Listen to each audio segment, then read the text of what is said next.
확인을 못했어요. 그러는 거예요.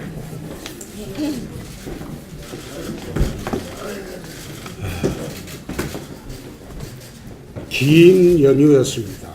긴 연휴 기간 동안 민심을 두루 들어봤습니다. 이 정부가 출범한 지 5개월밖에 되지 않는데 제가 정치 23년을 해봤는데 이 5개월 동안 이렇게 실정을 하고 있는 것은 처음 봅니다. 첫째가 연휴 민심을 보니까 첫째가 원전 졸속 중단, 판도라라는 영화 한 편 보고 원전을 중단했다. 이게 과연 대통령으로서 제대로 된 정책 판단이냐. 두 번째가 최저임금을 경제사정을 고려하지 않고 급속히 인상하면서 세금으로 보전해 주는 나라는 대한민국밖에 없다. 그렇게 함으로써 자영업자와 중소기업업자들이 지금 한계 상황으로 몰리고 있다. 세 번째가 비정규직의 정규직화는 이거는 시장 질서에 맡겨야 할 일을 대통령의 명령 하나로 지금 강제로 추진되고 있다.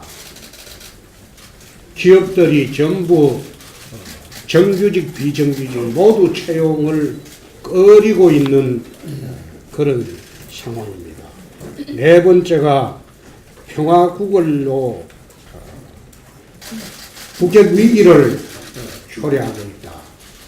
다섯 번째가 공정위를 통해서 기업을 압박함으로써 기업들이 전부 해외 탈출을 시도하고 있다. 여섯 번째가 노사정 위원장, 노동부 장관 모두 노조 출신으로 하면서 노조공화국을 만들어가고 있다. 일곱 번째가 소득주도 성장론으로 사회주의 배급 제도를 추진하고 있다. 그렇게 하다 보니까 베네수엘라와 그리스와 같은 나라로 가고 있다. 여덟 번째가 나라의 미래는 생각하지 않고 정치 보복에만 집중하고 있다. 국정원, 검찰을 동원해서 정치 보복에만 집중하고 있다. 아홉 번째가 홍위병 언론 노조를 동원해서 방송 장악을 시도하고 있다. 열 번째가 인사 참사 문제입니다. 코드 인사 참사 문제가 민심이 크게 동요하고 있습니다. 11번째가 거주기 복지로 SOC 예산을 삭감함으로써 성장이 제로가 되는 시대를 가고 있다. 12번째가 연말에 다가올 일자리 대란, 청년 실업 대란이 눈앞에 와 있다. 13번째가 한미 FTA 재협상으로 나라 경제가 휘청거릴 것이다. 이 13가지가 추석 민심을 들어본 이 정부의 실정입니다.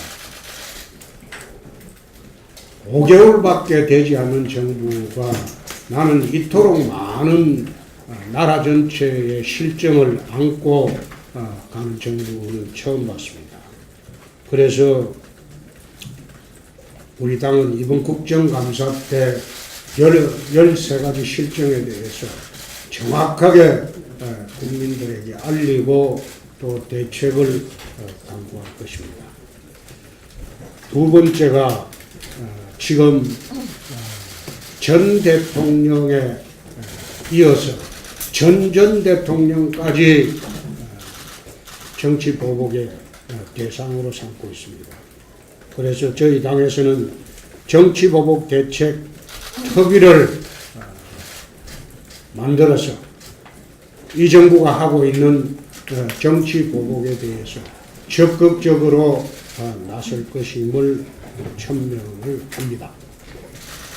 이번 추석 연휴 기간 중에 국민들의 가장 큰 우려와 걱정은 단연 북한의 핵무장 위협이었다고 생각합니다. 이것은 우리 정부의 안일하고 무능력한 대응에 대한 국민의 걱정이라고 생각합니다. 연휴 기간 중에도 미국에서는 트럼프 대통령의 폭풍전 고요 또 한 가지 수단뿐이라는 이런 대북 군사력 사용 가능성을 시사하는 언급이 나왔는데도 불구하고 이 정부는 무대응, 무반응, 무대책으로 일관하고 있었습니다. 이렇게 북한의 핵 공포를 실감하고 있는데도 불구하고 대통령은 탈춤장에 가서 어깨춤을 추고 있으니 국민들이 불안하지 않다고 생각하지 않을 뿐이 또 과연 누가 있겠습니까? 청와대나 외교안보팀이 추석 연휴 기간 동안에 우리 국민들을 안심시킬 어떤 대책이라도 내놓은 것이 있습니까? 북한이 개성공단을 무단으로 가동을 했다고 합니다. 청와대에서는 한마디 항의조차 또 대응 조치조차 내놓지 않고 있는 이 정부가 과연 무엇을 하는 정부입니까? 이 정부의 유약하고 굴종적인 저는 대북 정책의 실상이라고 보고 있습니다.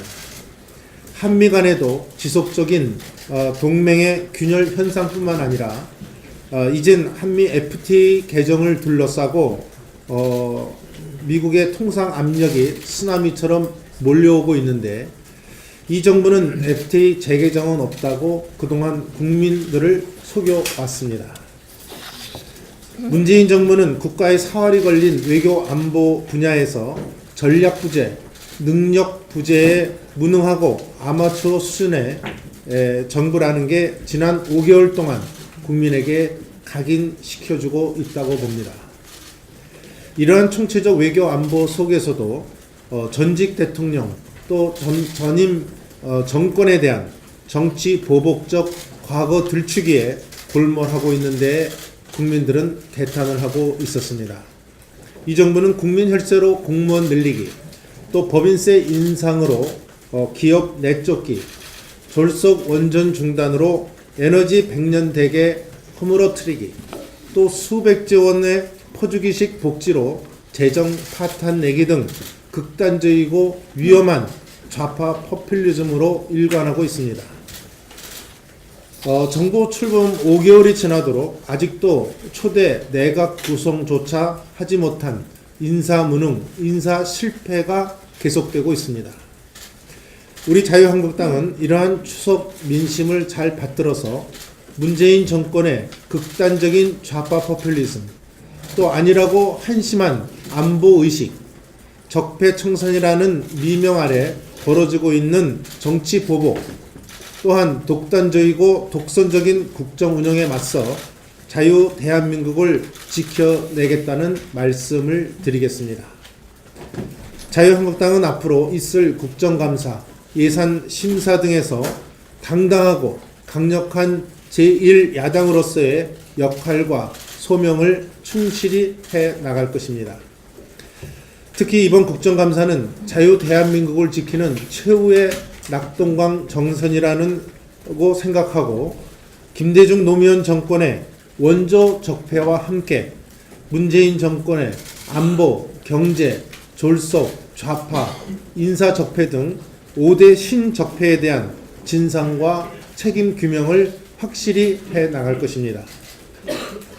이러한 차원에서 원내 지도부에서는 내일부터 통상적인 원내 대책회의를 국정감사 대책회의로 개최 운영하고 국감 현안에 대해서 보다 능동적이고 실시간으로 대처하겠다는 말씀을 드립니다. 이상입니다. 농어촌의 현실은 더 심각했습니다. 김영란법 이후에 물건 안 팔리는 거를 제키더라도 경제 자체가 굉장히 어렵기 때문에 추석 경기가 전혀 없었습니다. 더 큰 문제는 돈을 벌 일은 하지 않고 돈을 퍼주는 일에만 신경 쓰는 게 앞으로 걱정이다 하는 민심이 지배적이었습니다. 추석 직전 9월 29일 날 발표한 통계청의 8월 산업 동향을 보면은 여실히 나타나고 있습니다. 소비, 투자, 생산 모두가 한목에 줄어드는 트리플 마이너스를 기록했습니다. 문재인 정부 출범 이후에 그나마 보합 내지 플러스를 기록했던 것과는 대조적입니다. 소비는 8월 달에 1% 감소했습니다.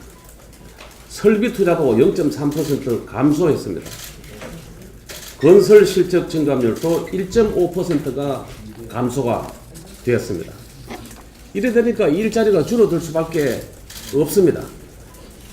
8월 달에 전년동월 대비 취업자 증가 수는 5월 이전까지는 40만 명 정도가 증가되어 오던 것이 21만 명으로 반토막이 났습니다. 특히 음식업, 숙박업 이런 쪽에 최저임금에 대비한 선도적 구조조정이 앞다르기 때문에 8월 달에 이 부분에서만 4만 명이 줄었습니다. 건설업 일자리도 5월 달에 200만 명 정도 유지하던 것이 7만 명이 줄었습니다. 결과적으로 이렇기 때문에 성장률이 지지부진할 수밖에 없습니다. 2, 4분기에 성장률이 0.6% 성장했는데 그 이전에 우리보다가 훨씬 성장률이 떨어졌던 OECD 평균이나 미국의 성장률이 앞지르기 시작을 했습니다. 우리가 0.6인데 OECD 평균은 0.7% 성장했고 미국은 0.8%를 성장을 했습니다. 이렇게 되니까 밖에서 보는 한국 경제에 대한 경고등이 빨간불로 깜빡이고 있습니다.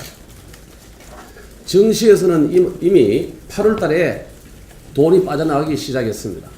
8월 한 달에 33억 불이 빠져나갔고 추석 직전일에는 3조 원어치가 한목에 외국인 보유 채권이 매물로 쏟아지기 시작을 했습니다. 경제 위기기 때 상대국 통화에 대해서 마이너스 통장을 역할을 하는 통화 스와프도 미국, 일본은 이미 멈춰선 지 오래인데다가 1200억 불 정도가 남아있는데 그 중에 반이 중국 겁니다.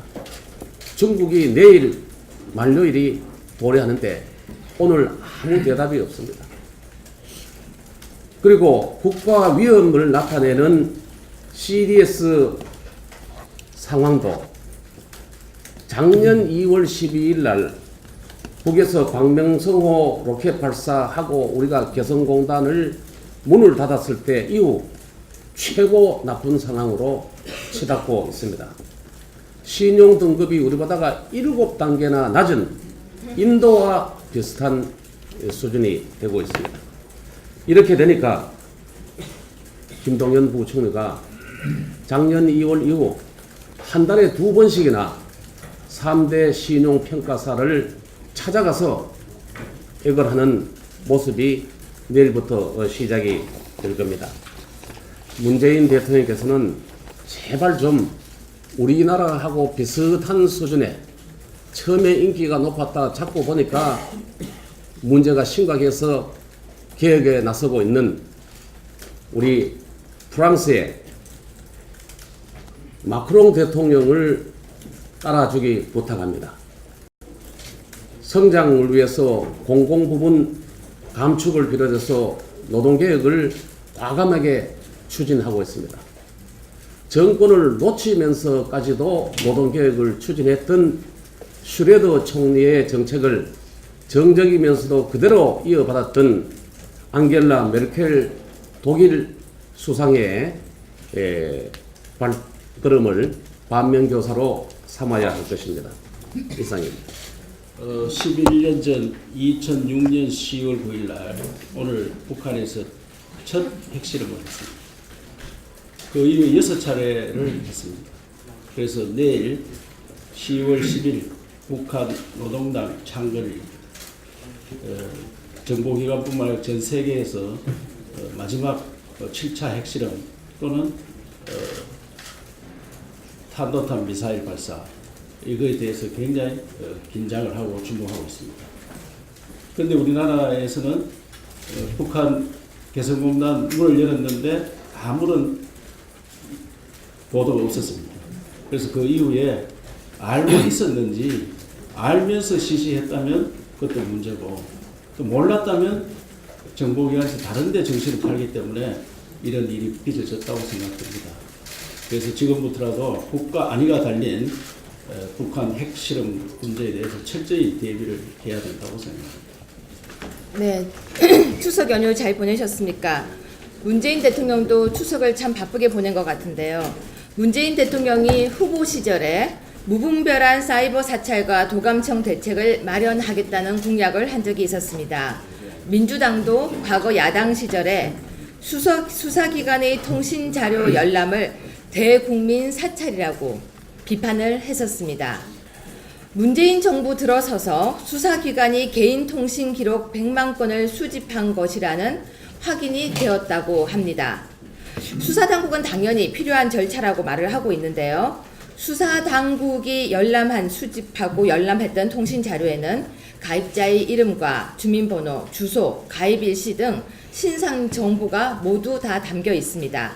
이동통신사들은 수사당국이 요구하면 당연히 줄 수밖에 없다는 입장을 보이고 있습니다. 국정원과 경찰, 검찰 등은 통신자료 열람이 수사상 불가피한 조치라고 말을 하고 있지만 적폐청산을 내세워서 개인정보를 캐내고 있는 것이 아니냐고 하는 비판도 계속 제기가 되고 있습니다. 수사기록상 당연히 필요할 수 있습니다.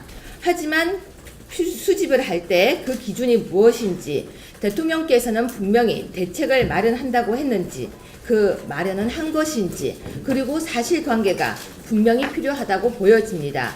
100만 건을 수집한 것에 대해서 그냥 대충 넘어갈 것은 아니라고 보여집니다. 남한산성 영화에서 무능한 왕은 국민을 평안하게 하지 못하고 삼전도의 굴욕을 당했는데 미국과 북한이 첨예하게 대립하고 있는 지금 안동 가서 어깨춤을 추고 있는 대통령을 보니 국민의 한 사람으로서 대한민국이 정말 걱정이 됩니다. 쇼만 보여주려고 하면 쇼 프로는 언젠가 끝이 난다는 것을 알아야 할 것 같습니다. 고맙습니다. 방금 거기 말한 통신조에 대해 한마디 더 하겠습니다. 한 달 전인가 내 수행비서의 전화를 통신조회를 쭉 했던데 보니까 검찰, 경찰, 심지어 군에서도 내 수행비서 전화기를 통신조회를 했습니다. 근데 내 전화기는 사용을 하지 않으니까 수행비서 전화기만 통신조회를 군, 검찰, 경찰 한 5군데서 했어요. 근데 내 수행비서 전화조회 한번 해보면 문재인 대통령하고 통화한 것도 나올 겁니다. 아마 대통령 되자마자 나한테 전화할 때 수행비서 전화로 했기 때문에. 그런데 내 수행비서 전화를 왜 그런 조회를 했는지 내 이해를 하기가 어렵습니다. 그 결국은 내가 누구하고 통화하는가 그거 알아보기 위해서 통신조회를 한 것 같은데 거기 보면 통신조회하면 옛날하고 달라서 통신사에서 통보를 해주게 되어 있습니다. 근데 통보를 받아보니까 심지어 군에서도 했어요. 군에서 했다면 기무사겠죠.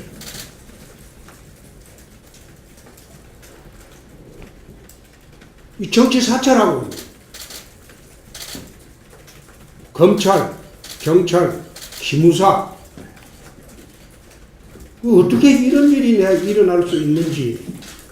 그리고도 뭐 국정은 뭐 TFT 만들어서 지금 하고 있는 게 방금 이야기했던 대로 만약 100만 건을 했다면 이거는 공작 공황입니다. 정치 공작 공황입니다. 겉으로는 협치하자고요. 아마 여기 우리 당의 주요 인사 통진조회를 다 했을 겁니다. 이런 파렴치한 짓은 더 이상 해서는 안 됩니다. 어제 한미 양국이 FTA 개정 협상을 하고있다고 발표하면서 문재인 정부는 국익 우선 원칙을 견지하겠다고 했습니다. 이명박 정부와 당시 여당에게 제2의 을사늑약, 나라를 팔아먹는 매국노라고 비난하던 세력이 집권해서 미국의 한미 FTA 개정 요구에 아무 소리 못하고 협상에 합의하면서 국익 우선을 언급하는 것은 너무 뻔뻔합니다. 매국노라는 입장에 변함이 없다면 문재인 정부는 FTA 개정 협상을 거부해야 했고, 미국의 압박에 못 이겨 개정 협상에 응하는 것이라면 한치 앞을 못 본 무능함과 국민을 기만하고 국가를 혼란에 빠뜨렸던 잘못에 대한 분명한 사과를 먼저 하는 것이 국민에 대한 도리입니다. 당시 광우병 파동과 한미 FTA 반대를 선동해 경제적 손실과 국정 혼란, 국민 갈등을 야기시킨 것에 대해 대국민 사과 없이 한미 FTA 개정 협상을 시작한다면 문재인 정부는 파렴치 정부라는 비난을 면치 못할 것입니다. 추석 연휴에 우리 국민들은 두 번 놀라셨을 것입니다. 지난 6일 북한이 개성공단을 무단으로 가동하고도 제 것이냐 적방하장식으로 당당하게 발표하는 것을 보고 놀랐고, 또 하나는 어이없는 북한의 발표 후 3일이 지났음에도 우리 정부가 꿀먹은 벙어리처럼 아무 발표도 하지 않는 것을 보고 더 놀랐을 것입니다. 안보 위기 속에 개성공단 가동 전기가 어디에서 공급된 것인지는 우리 국민들의 추미애 관심사일 수밖에 없습니다. 정부의 발표가 늦어질수록 개성공단 재가동을 적극 추진하고자 했던 문재인 정부가 북한의 전기를 몰래 공급해줬다, 북한이 은밀하게 개성공단을 가동하는 것을 알면서도 덮어줬다는 소문과 추측만 더 무성해질 것입니다. 정부는 신속하게 분명한 사실과 입장을 표명해야 합니다. 어제 박근혜 전 대통령 대선 캠프에서 활동했다는 신혜원 씨가 JTBC가 최순실 태블릿 PC라고 보도하며 최순실의 국정 개입 근거로 보도한 태블릿 PC가 자신의 것이라고 하는 기자회견을 했습니다. 또 이 태블릿 PC 안에 있던 연설문이 GIP 그림 파일이 되어 있어 원초적으로 수정이 불가능한 파일이라는 주장도 했습니다. 이 주장이 사실이라면 JTBC가 보도한 태블릿 PC의 주인이 최순실이라는 것, 최순실이 연설문을 수정하며 국정에 개입했다는 것 모두 주작된 것이고 거짓이 되는 것입니다. 이 태블릿 PC가 박근혜 전 대통령 탄핵에 단추가 되었던 만큼 특검이나 국정조사를 통해서 JTBC 태블릿 PC 입수 경우에 PC 안에 저장되어 있는 파일의 내용 등에 대한 진실을 명명백백히 밝힐 필요가 있습니다. 감사합니다. 추석 연휴 동안 만난 각계의 시민들이 이러다가 나라가 정말 잘못되는 거 아니냐며 걱정하시는 말씀들을 수도 없이 들었습니다.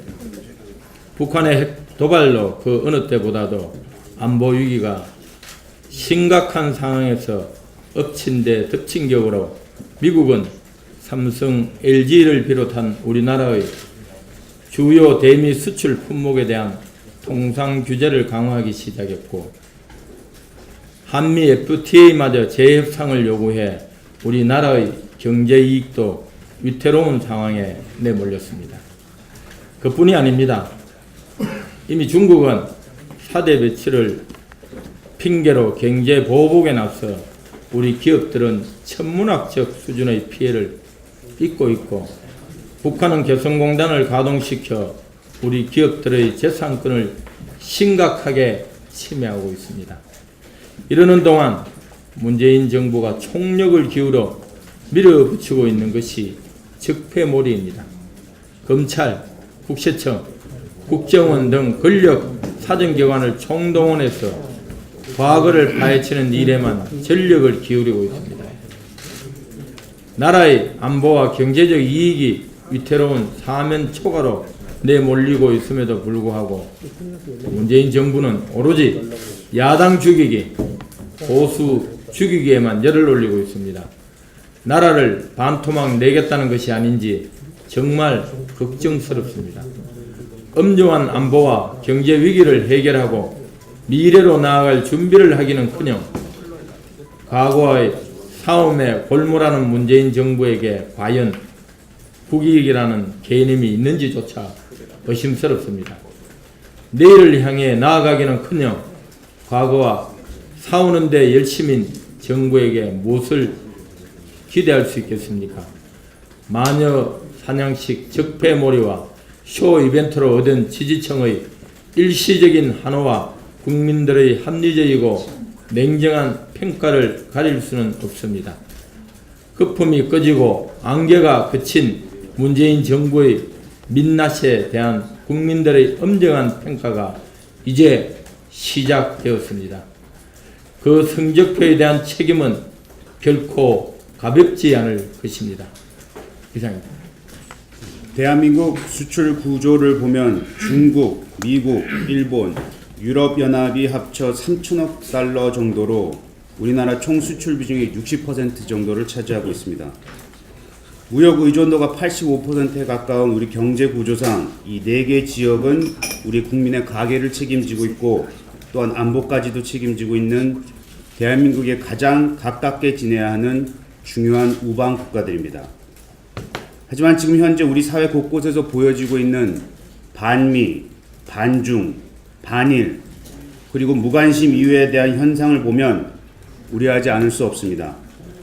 일부 언론과 시민단체들의 활동을 보면 트럼프 대통령을 우롱하고 시진핑 주석을 우습게 알며 이유에 대해선 아예 아무런 의견이나 대책도 없어 보입니다. 아베는 과거 역사 프레임에서 벗어나지 못한 상태로 그 관계가 발전하지 못하고 있습니다. 우리가 이들 나라 가깝게 못 지내고 있다는 팩트는 이미 무역 보복, 관광객 국감, 코리아 패싱, 또 최근에 한미 FTA 재협상 등을 통해 여실히 보여지고 있습니다. 이러한 분위기가 시작되는 곳이 바로 청와대입니다. 우리나라 대통령이 지금 해야 할 가장 중요한 일은 이러한 우려를 불식지켜야 하는 것입니다. 대통령이 지금 있어야 할 곳은 청와대가 아니고 이런 나라 정상들과 수시로 만날 수 있는 국제 무대입니다. 하지만 이러한 위중한 상황 속에서도 문재인 정부는 적폐청산이라는 미명하에 국내 보복 정치에만 머물러 있습니다. 국민들은 미래로 나아가고자 발버둥 치는데 정권을 쥔 정부와 여당은 과거에서 벗어나지 못하고 있습니다. 엄중히 경고합니다. 국민을 바보로 취급하지 마십시오. 적폐청산에 목매지 말고 진심으로 협치하는 통큰 정치를 보여주기 바랍니다. 지금 오늘 자유한국당이 정치보복 대책특위를 가동하겠다라고 하는 발표를 했습니다. 여기 관련되어서 문재인 정권에게 몇 가지 경고 겸 조언을 드리고자 합니다. 지금 나라가 안팎으로 경제도 위기고 특히 북한의 북핵으로 인해서 민족과 국가의 존망의 위기로 가는 거 아니냐, 이런 아주 위기감에 나라 전체가 휩싸여 있습니다. 이런 경제 위기와 안보 위기를 극복할 수 있는 유일한 길은 국민 통합입니다. 국민 통합 말고 그 어떤 것도 이 국난을 타개할 방법이 될 수가 없습니다.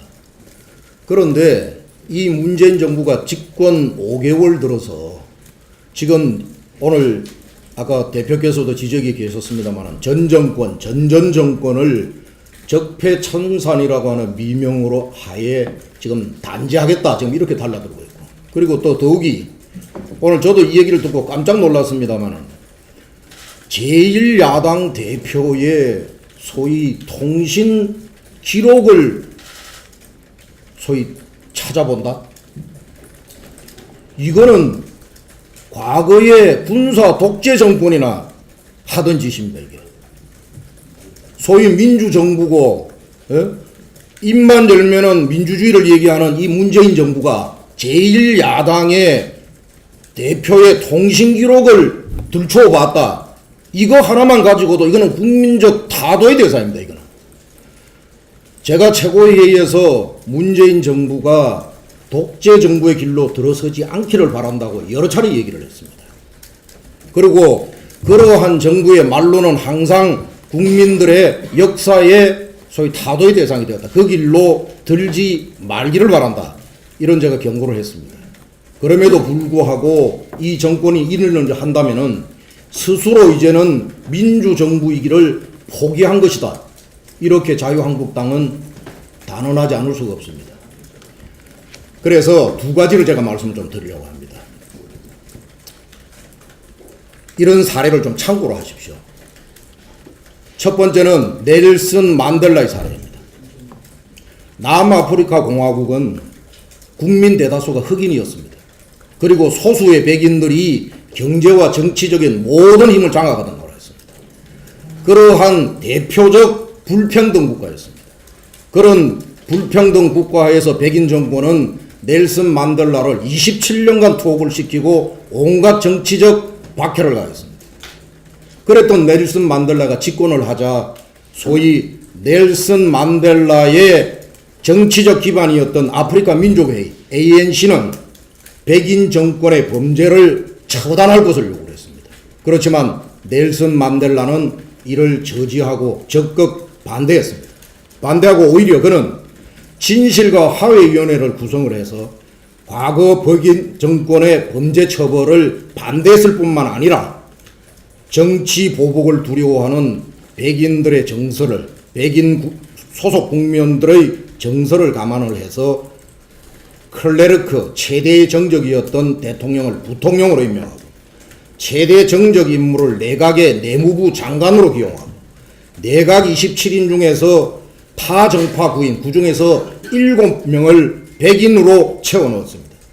그리고 만델라는 보복 없는 화해 정치를 주장을 했고, 그리고 그는 흑인에게는 구세 주고 백인 국민들에게는 보호자라고 하는 그런 국민 통합의 분위기를 남아프리카 공화국에 심었습니다.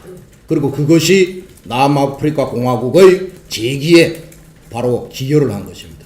이런 사례를 참고를 하십시오. 두 번째는 민주당의 정신적 지도자의 한 축이라고 하는 김대중 대통령의 사례를 벤치마킹 하십시오.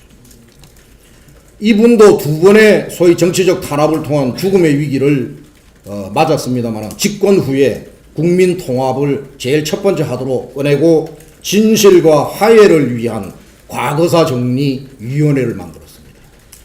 그리고 정치 보복을 하지 않았습니다. 이것이 바로 당시에 이 나라의 국난의 큰 축이었던 IMF를 극복하는 국난 타개의 원동력이고 에너지였다. 이것을 문재인 정부는 잘 참조하시기 바랍니다. 기사입니다. 제가 정치를 23년 하면서 전화를 할 때는 언제나 보강청을 전제로 전화를 합니다. 그래서 내 거는 들어본들 어떤 이유로도 내 걸릴 게 없어요. 그래서 나는 도청, 감청을 전제로 전화를 하기 때문에 거기에 대해서는 아무런 나는 껄낌이 없습니다. 근데 우리 당 의원님들한테 오늘부로 말씀드리면 핸드폰에 그 위치 표시하는 거, 그 기능 꺼버리세요. 위치 기능을 꺼버리면 위치 추적이 되지 않습니다. 대신 어느 지역에서 통화를 할 때는 그 기지국을 통해서 위치 추적을 합니다. 통화를 안 할 때라면 위치 추적 기능을 꺼버리면 위치 추적이 되지 않습니다. 결국은 요즘 와서 도감청을 하겠다는 것은 내용보다도 위치 추적을 통해서 누구를 만나느냐 그거 알아보기 위해서 통상으로 그렇게 한다. 그렇게 알고 계시면 오늘부로 끝나고 나거든 위치 추적 기능을 다 꺼버리세요.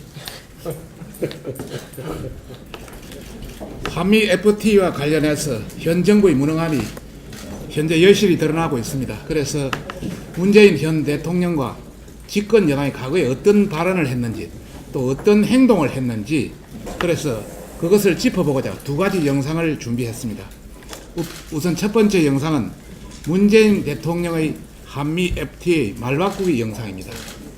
두 번째 영상은 더불어민주당의 한미 FTA 말바꾸기 영상과 함께 그동안 어떤 행동을 했는지에 대한 영상입니다.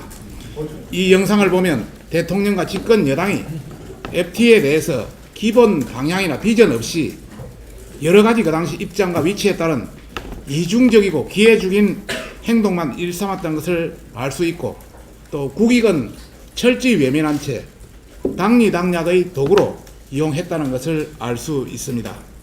이 영상을 보면서 앞으로 닥친 한미 FTA 개정 협상을 이 정부에 맡겨도 될지 정말 불안감이 커질 것으로 예상됩니다. 이런 국민적 불안감을 문재인 정부와 여당에게 당당히 알리고 지금이라도 막중한 책임감을 갖고 임해달라는 그런 무거운 의미를 담아 영상을 준비하였다는 것을 말씀드립니다. 그럼 영상을 보시겠습니다.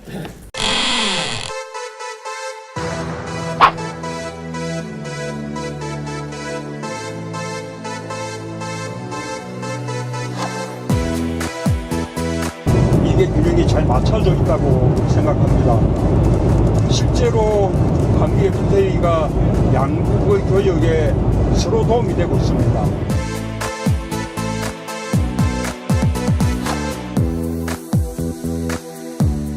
서로 상호적이지도 않고 공평하지도 않은 거예요. 세상에 무슨 이런 조약이 다 있어?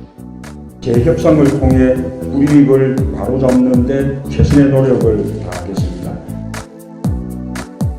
재협상 없이 지금 FTA 그대로 가야 된다고 생각하는 것인지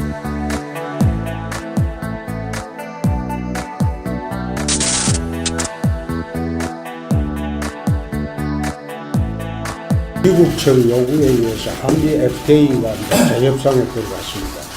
연간 300억 달러에 달하는 대한민국의 국익이 손상이 된다면 이 정부는 거짓말 정부가 되고 무책임한 정부가 되고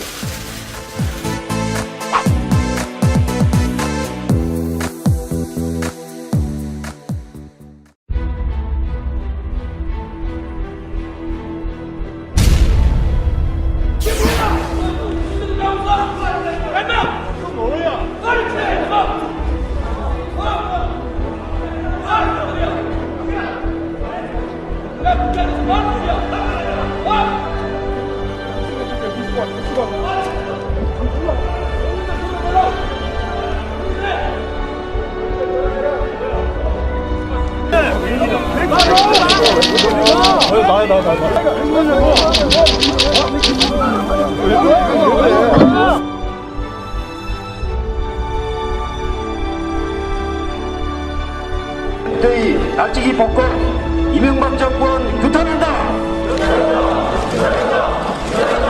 한미 FTA 날치기 주범 전원 사퇴하라.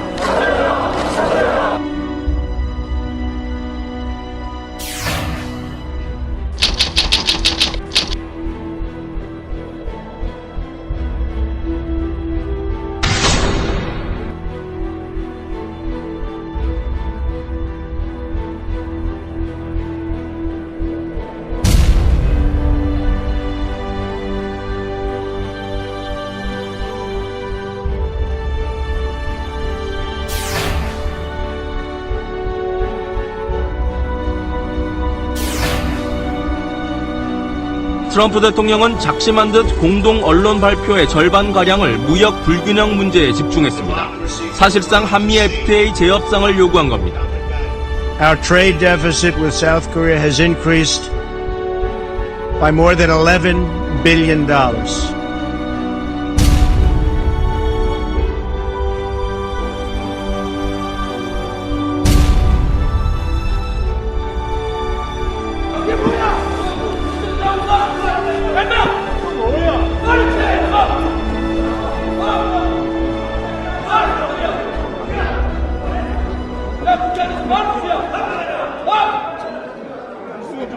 물수건.